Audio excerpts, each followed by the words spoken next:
আসসালামু আলাইকুম বন্ধুরা, আজকে নিয়ে এসেছি একটা নতুন রেসিপি, পুরান ঢাকার ঐতিহ্যবাহী বিফ তেহারি।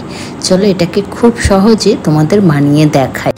এটি বানানোর জন্য একটি স্পেশাল মশলা তৈরি করে নেব। তো প্রথমে একটি মিক্সিং জারে 2টি দারচিনি, 8 থেকে 10টা এলাচ, অর্ধেক জায়ফল, 5 থেকে 6টা লবঙ্গ ও 2টি জয়িত্রী আর 10 থেকে 12টা গোলমরিচ দিয়ে ভালোভাবে মিক্স করে একটি পাউডার তৈরি করে নেব, যেটি আমরা এতে ব্যবহার করব।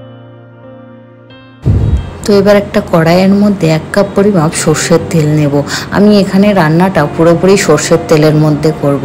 তো তেলটি হালকা গরম হয়ে যাবার পর এর মধ্যে 1 কাপ পরিমাপ কুচনো পেঁয়াজ দিয়ে দেব। পেঁয়াজটি 2 মিনিট ভাজার পর এর মধ্যে 2 টেবিল চামচ পরিমাপ আদা রসুন বাটা দেব। আদা রসুন বাটাটা দেওয়ার পর আমি এটিকে 2 মিনিট ভালোভাবে ভেজে নেব, যাতে এর কাঁচা গন্ধটা একদম চলে যায়। আদা রসুন একসাথে 2 মিনিট ভাজার পর এখানে আমি বোনলেস বিফ নিয়েছি 500 গ্রামের মতো। আপনারা চাইলে চিকেন বা মাটন দিয়েও করতে পারেন। মাংসটি আমি এবার পেঁয়াজ আদা রসুনের মধ্যে দিয়ে খুব ভালোভাবে 2 মিনিট কষিয়ে নেব। 2 মিনিট কষানোর পর আগে থেকে যে স্পেশাল মশলাটি তৈরি করেছিলাম ওটি এবার আমি মাংসের মধ্যে দিয়ে আবারও 2 মিনিট ভালোভাবে কষিয়ে নেব। এবার মাংসের মধ্যে আগে থেকে ফেটানো টক দই দিয়ে ভালোভাবে মিশিয়ে নেব।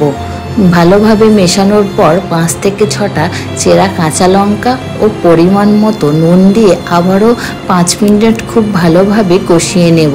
কষানো হয়ে গেলে এখানে পরিমাণ মতো গরম জল দিয়ে, এখানে গরম জলই ব্যবহার করতে হবে। তো গরম জল দিয়ে একদম লো ফ্লেমে 20 থেকে 30 মিনিট ঢাকা দিয়ে রান্না করব।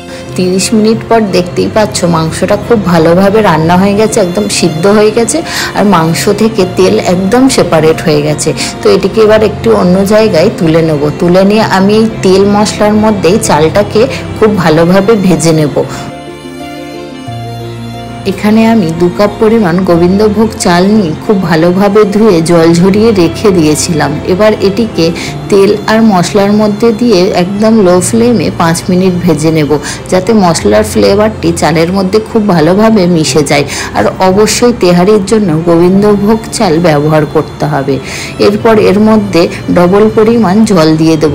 এখানে আমি 2 কাপ চাল নিয়েছিলাম, তো 4 কাপ পরিমাণ জল দিয়ে দেবো। দিয়ে ভালোভাবে মিক্স করে নিয়ে এর মধ্যে পরিমাণ মতো নুন আর কয়েকটি কাঁচা লঙ্কা দিয়ে ভালোভাবে মিক্স করে এবার এর মধ্যে 2 টেবিল চামচ পরিমাণ গুঁড়ো দুধ দিয়ে খুব ভালোভাবে মিক্স করে 10 মিনিটের জন্য এটিকে একদম লো ফ্লেমে রান্না করে নেব। তো 10 মিনিট পর দেখতেই পাচ্ছ একদম খুব ভালোভাবে চাল সিদ্ধ হয়ে গেছে। তো এবার এর মধ্যে আগে থেকে তৈরি করে রাখা মাংসটি দিয়ে খুব ভালোভাবে মিক্স করে নিয়ে আবারও 5 মিনিটের জন্য ঢাকা দিয়ে রান্না করে নেব। এবার এর মধ্যে পরিমাণ মতো ঘি দিয়ে ভালো করে মিক্স করে 10 মিনিটের জন্য দমে রেখে দেব।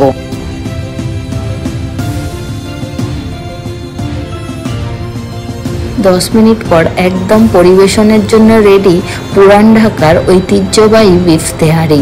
কলকাতায় বসে পুরান ঢাকার ঐতিহ্যবাহী বিফ তেহারি খাবার মজাই আলাদা। তো এইরকম নতুন নতুন রেসিপি দেখার জন্য আমার চ্যানেল দ্য সসি পটকে সাপোর্ট করে আমার পাশে থেকো। Thank you.